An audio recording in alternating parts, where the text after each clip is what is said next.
بہت سارے نشے لوگوں کو لگے ہوئے ہوتے ہیں. ہر آدمی کوئی نہ کوئی نشہ کرتا ہے. کوئی دولت کا کرتا ہے, کوئی شہرت کا کرتا ہے, کوئی اپنی تعریف کا نشہ کرتا ہے. دو چار لوگوں سے تعریف سن کے مطمئن ہو جاتا ہے. ناراض تو نہیں ہو گیا اس جملے سے؟ آپ کرتے ہیں لوگ دولت کا نشہ. یہ جب نقصان ہوتا ہے تو بندے بیمار نہیں ہو جاتے؟ پیسے ڈوب جاتے ہیں تو لوگ بیمار نہیں ہو جاتے؟ تو اس کا مطلب یہ ہوتا ہے کہ نشہ ٹوٹ گیا ہے. بہک ہوئے ہیں نا تھوڑے سے تو کانپتے ہیں, تڑپتے ہیں, پریشان. نشہ ہی اسی طرح ہی کرتا ہے نا, نہیں ملتا تو پریشان ہوتا ہے. یہ سارے نشے ہیں, مختلف قسم کا نشہ. ہم مانتے نہیں اس بات کو, تسلیم نہیں کرتے, کیونکہ تسلیم کرنا بڑا مشکل کام ہے. اس کے لیے تو بڑی ساری چیزیں جو ہیں وہ دبوچ کے اور بڑی سارے رستے پھلانگ کے آنا پڑتا ہے. تو بڑا مشکل ہے ماننا, ورنہ کرتے ہیں ہم. ہمارا مزاج ہے. یہ گھومنے پھرنے کا, دنیا دیکھنے کا بھی ایک نشہ ہے. یہ بہت ساری باتیں کرنے کا بھی ایک نشہ ہے. گپ شپ کا بھی ایک نشہ ہے. دو چار لوگوں کی جب تک پگڑیاں نہ کھول لیں, بعض لوگوں کو نیند نہیں آتی. یہ غیبت کا, چغلی کا, بددیانتی کا یہ بھی ایک نشہ ہے. اس پر ملا رومی رحمۃ اللہ نے بڑا کلام لکھا ہے. وہ کہتے ہیں مانگ کے کھانے کا بھی نشہ ہے. مانگ کے کھانے کا بھی نشہ ہے. وہ کہتے ہیں کہ ایک بھیک مانگنے والی خاتون تھی, تو بادشاہ کے پاس بھیک مانگنے آئی, تو بادشاہ کو پسند آ کہ اس نے شادی کر لی. اب اس کو عادت تھی بھیک مانگ کے کھانے کی, تو وہ کنیزوں سے کہا کرتی تھی کہ فٹافٹ نہ روٹی لے کے آیا کرو, میں 2-3 دفعہ مانگوں تو پھر لایا کرو. کیونکہ ایک نشہ ہے نا, تو میں مانگوں 2-4 دفعہ تو پھر. تو انسان بہت سارے نشے کرتا ہے, یہ مانتا نہیں. یہ موبائل, یہ فیس بک, یہ سارے نشے ہی ہیں. اپنی فوٹو لگا لینا, سارا دن اسی کو دیکھتے رہنا. اور بڑے بڑے سیانے بندے جو وزادار ہیں, بڑے وزادار لوگ ہیں, لیکن وہ بھی سنجیدگی کے قائل نہیں, اس طرح کے نشوں کا شکار ہیں. یہ سارے نشے ہیں جو ہم نے پال لیے. ہمارے صوفیاء, ہمارے بزرگ فرماتے ہیں کہ تم اس طرح کرو, اگر سارے نشوں سے بچنا چاہتے ہو تو سجدے کا نشہ شروع کرو. سجدے کا نشہ شروع کرو. یہ نا اقبال کہتے ہیں, ہو عطار ہو, رومی ہو, رازی. آپ بات کو سمجھیں, عطار ہو, رومی ہو, رازی ہو, غزالی ہو, کچھ ہاتھ نہیں آتا بے آہ سحر گاہی. کہتے ہیں بہت بڑا صوفی ہو جیسے فرید الدین عطار تھے, بہت بڑا تصوف کا امام ہو جیسے امام غزالی تھے, بہت بڑا تفسیر کا استاد ہو جیسے امام رازی ہو. عطار ہو, رومی ہو, رازی ہو, غزالی ہو, پر کچھ ہاتھ نہیں آتا بے آہ سحر گاہی. اگر سویرے اٹھ کے روتا نہیں نا اللہ کی بارگاہ, اگر تہجد نہیں نہ پڑھتا, تو کچھ ہاتھ نہیں آتا بے آہ سحر گاہی. پھر اس کو کوئی چیز نصیب. میری بات کی سمجھ آ رہی ہے آپ حضرات؟ جب تک آپ سویرے نہیں اٹھتے, آپ اللہ اللہ نہیں کرتے, آپ کو نوافل کا چسکا نہیں, عبادت کا مزہ نہیں. فرمایا میری عبادت کرو, یہ شوق پیدا کرو, میں نے تمہیں پیدا کیا ہے. ہم لوگوں کے نشے, مختلف نشے, بڑا عجیب رنگ ہے. محفل کی صدارت کرنے والے بڑے پیر صاحب, بڑے القابات ہو, بیچ میں سے بندہ تلاش کرنے سے بھی نہیں مل رہا, اتنے بڑے لقب ہیں اس کے. لیکن وہ سج سنور کے 2.5 گھنٹے بیٹھا رہا محفل میں, اور نماز کا وقت آیا تو اس نے مختصر سی پڑھی, وہ نکل گیا. ہلکے سے سجدے کیے. او اتنا بڑا عشق رسول, نعت کا, او ہو کیا بات ہے. اور عشق رسول کا بہت بڑا پیغامبر, بہت بڑا مبلغ, وہ بیچارہ سمجھ نہیں سکا کہ اللہ کے رسول نے فرمایا تو نماز پڑھ, میری آنکھیں ٹھنڈی ہو جائیں گی. تو یہ نشے کے عادی تو ہیں, پر حقیقت کے قائل نہیں ہیں. یہ بس ٹھیک ہے, خوابوں کی دنیا میں لوگ زندہ ہیں, پر جن کو یہ جو نشہ تھا نا عبادت کا, یہ میرے رسول پاک کی چاہت ہے, یہ میرے نبی کریم علیہ السلام کی. آپ دیکھیں نا, حضور مہینوں جا کے غار حرا میں بیٹھتے. کیا وہاں تبلیغ کرتے تھے؟ کوئی کتاب لکھتے تھے؟ رسول کریم علیہ السلام مہینہ رہتے غار حرا میں. کوئی نہ مجھے دیکھے, کوئی نہ مجھے ملے. حضور یہاں کیا ہے؟ فرمایا میں اپنے رب کی عبادت کروں گا. نبی کریم علیہ السلام نے سجدوں کے ساتھ پتھروں اور پہاڑوں کو آباد کر دیا, سجدوں کے ساتھ. آپ کا سجدہ آپ کو بہت ساری چیزوں سے چھڑا لیتا ہے, یہ بہت ساری جگہوں سے جھکنے سے بچا لیتا ہے. صوفیاء, اولیاء یہ کیا کرتے تھے؟ یہ سجدے کا ذوق ہی تو پیدا کرتے تھے. سجدے کا ذوق. شاہ عبدالعزیز دباغ رحمۃ اللہ تعالی علیہ اپنے مریدوں سے فرمایا کرتے تھے کہ اگر تم پکے نمازی بن جاؤ نا، تہجد گزار ہو جاؤ، تو میرے پاس آنا جانا چھوڑ دینا۔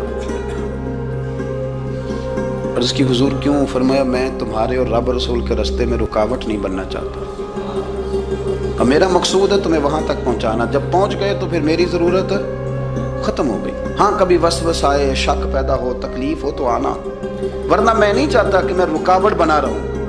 تم اللہ اللہ کرو، اس مالک کو راضی کرو۔ میرے رسول پاک علیہ وسلم نے فرمایا بندہ اللہ کے سب سے قریب اس وقت ہوتا ہے جب وہ سجدے کی حالت میں ہوتا ہے۔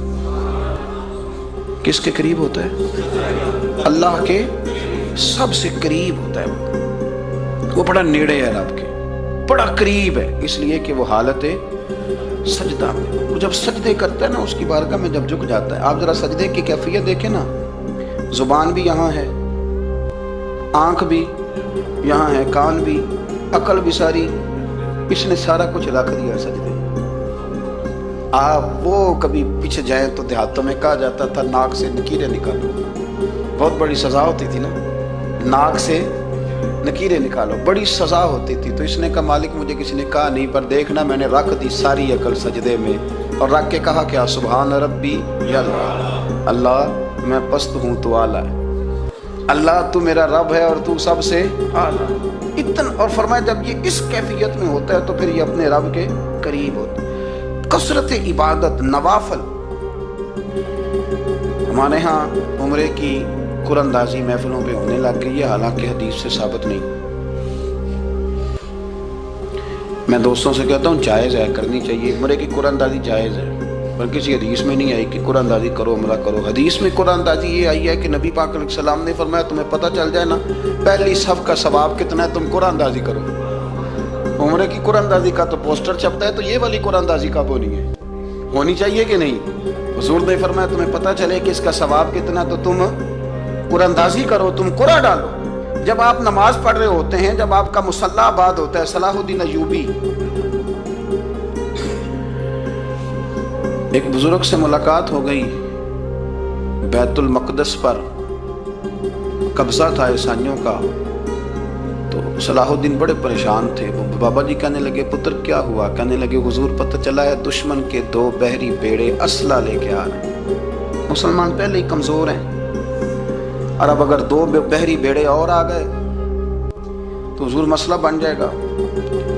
تو میں پریشان ہوں کہ کس طرح یہ کم مسئلے والی ہماری فوج ہے کیسے مقابلہ کرے گی۔ تو بابا جی کہنے لگے پتر اس طرح کرنا، آج رات تو بھی دعا کرنا اور میں بھی کروں گا، تو بھی دعا کرنا، آپ ناراض نہ ہونا، ہم تو پیروں والے ہیں، ہم تو پیروں کے نوکر غلام ہیں، ہمارا تو گزارا ہی نہیں، ہمیں تو ملتا ہے سارا کچھ وہاں سے۔ پر میرا سوال یہ ہے کہ تعویذ لینے جاتے ہو نفل کیوں نہیں پڑھتے؟ رات اللہ اللہ کیوں نہیں کرتے؟ یہ بھی تو ہمارے بزرگوں کا ہی طریقہ ہے، انہوں نے تو ہمیں سکھایا ہے۔ صلاح الدین ایوبی سے بزرگوں نے کہا کہ رات آج نہ اللہ اللہ کرنا، تو میں تیرے لیے دعا کروں گا، تو بھی دعا کرنا۔ تو بندہ جب دکھی ہوتا ہے تو سجدہ کرتا ہے، تو پھر ہی تو مصلی بھیگ جاتا ہے، پھر ہی تو مزہ آتا ہے۔ سکھی بندہ تو کعبے جا کے نہیں روتا، دکھی تھے، تکلیف تھی، تو سر رکھا سجدے میں تو تڑپ گئے۔ اور وہ بابا جی کہتے ہیں میں مسجد آیا تو صلاح الدین چیخے مار کے رو رہا تھا اور کہہ رہا تھا مالک میں کوئی اپنی شان کے لیے تو نہیں نہ لڑ رہا، اللہ کو میں کوئی قبضوں کے لیے تو نہیں لڑ رہا، مالک تیرے لیے لڑ رہا ہوں، مجھے بے آبرو نہ کرنا، میری مدد فرمانا۔ کہتے ہیں میں آیا تھا کہ مسجد میں دعا کروں گا، پر صلاح الدین ایوبی کو روتے دیکھا تو میں لوٹ گیا۔ تو سویرے صلاح الدین ملے تو بڑے خوش تھے۔ میں نے کہا پتر کیا ہوا؟ کہنے لگے حضور وہ بحری بیڑے 2 آ رہے تھے نا اسلحہ لے کے، دونوں ڈوب گئے پانی میں ڈوب گئے۔ تو بابا جی کہنے لگے صلاح الدین وہ پانی میں نہیں ڈوبے، وہ تیرے آنسوؤں میں ڈوب گئے، وہ غرق ہو گئے، وہ جو تو نے مصلی بات کیا تو وہ تیرے آنسوؤں میں ڈوب گئے، وہ غرق ہو گئے، وہ تباہ، اتنے قیمتی تھے تیرے آنسو کے، بہا لے گئے دشمن کے بحری بیڑوں کو۔ میرے بھائی ٹھیک ہو گیا جی، میرے عزیز سمجھ لیں اس بات کو ہمیشہ کے لیے، اور اس پر غور کرنے اچھے طریقے سے کہ میرے رسول کریم سید عالم صلی اللہ علیہ وسلم نے نا ہماری توجہ دلائی، حضور نے ہمیں بتلایا، ہمارا ذوق بڑھایا عبادت کی طرف۔ ایک صحابی تھے حضرت ابو فاطمہ رضی اللہ تعالیٰ عنہ، یہ ترمذی شریف کی حدیث ہے۔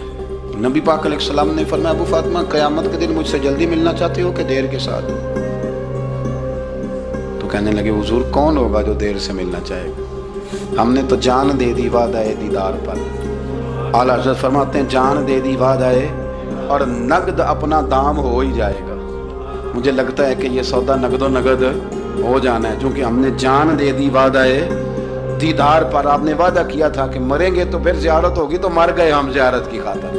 جان دے دی وعدہ دیدار پر تو نقد اپنا دام ہو ہی جائے گا۔ اے رضا ہر کام کا ایک وقت ہے، دل کو بھی آرام ہو ہی جائے گا۔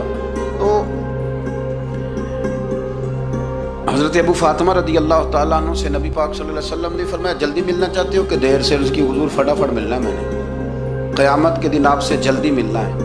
تو نبی پاک علیہ السلام نے فرمایا پھر اس طرح کرنا، دنیا میں رہ کے سجدے زیادہ کرنا، پھر سجدے زیادہ کرنا، قیامت میں ملاقات جلدی ہو جائے گی، قرب ملے گا تمہیں۔ اپنے بچوں کے اندر دیکھیں نا، ہم شوق پیدا کرتے ہیں، ہمیں صحیح لفظ نہیں بولنے آتے پر ہم بچوں میں شوق پیدا کرتے ہیں کہ پتر ڈاکٹر بن جائے گا تو بڑا نفع کرے گا، تو لوگوں کی خدمت کرے گا، ملک و ملت کی خدمت کرے گا، تیرے ابا کا نام روشن ہوگا، تیرے دادا کی تعریفیں ہوں گی۔ ہم یہ ذوق پیدا کرتے ہیں، ہم اپنے نوجوانوں کے اندر یہ فکر پیدا کرتے ہیں، انہیں ہم سمجھاتے ہیں کہ میاں جب تم پڑھو گے، محنت کرو گے تو فلاں آدمی کی طرح تمہارا نام ہوگا۔